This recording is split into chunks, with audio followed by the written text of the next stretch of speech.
Welcome to the Salmon Runs YouTube. Enjoy the video.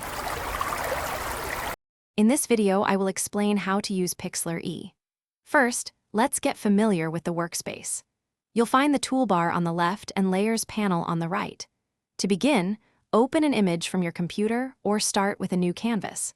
We'll then cover fundamental adjustments, like cropping your photo to a perfect 16:9 ratio or resizing it to a specific width, perhaps 1920 pixels. This foundation will help you confidently start any project.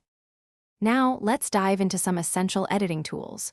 The selection tools, like the magic wand or lasso, allow you to isolate specific areas with precision. Next, we'll explore color adjustments. You can easily modify brightness, contrast, and saturation to achieve the perfect look.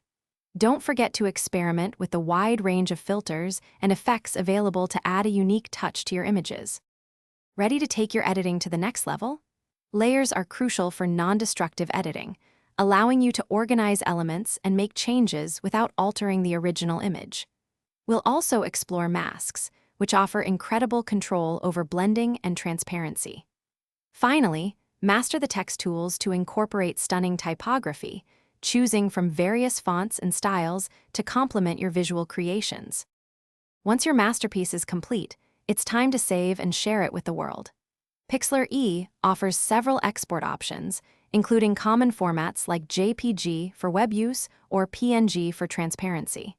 You can also share your work directly to social media platforms with just a few clicks. Remember to check the description below for a link to those fantastic leak-proof meal prep containers and other great deals. Thank you for watching, and happy editing. Thanks for watching. Consider subscribing if we helped you.